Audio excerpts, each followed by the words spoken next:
বলেছেন একবার বলো হরি বল। জয় গৌর জয় গৌর। তিনি শিখিয়েছেন ব্রজের খেলা ছিল বনভ্রমণ, আর কলির খেলা হলো কেবল রুদন কান্না। ব্রজের খেলা ছিল দৌড়াদৌড়ি, এই বন থেকে সে বন, কিন্তু নদের খেলা তা নয়।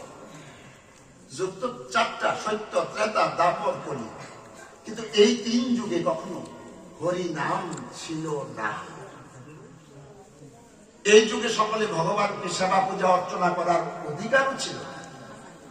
বিশেষ করে শুধু একটা জাতি মাত্র ভগবানকে ডাকতে পারত, শুধু শুদ্ধ ব্রাহ্মণ।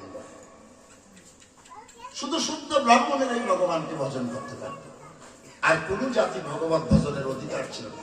বিশেষ করে নারীদের কোনো অধিকার ভগবত ভজনের ছিল না। না পূজা করতে পারবে, না রান্না করতে পারবে, না ভক্তদের সাথে বসে কৃষ্ণ কথা শুনতে পারবে, কোনো কিছুর অধিকারই নারীদের ছিল না। নারীদের এই অধিকার, আমাদের সকলকে ভগবত ভজন করিবার অধিকার, এবং যার খুশি যে ভগবান সে ভগবানকে ডাকার অধিকারকে দিলেন।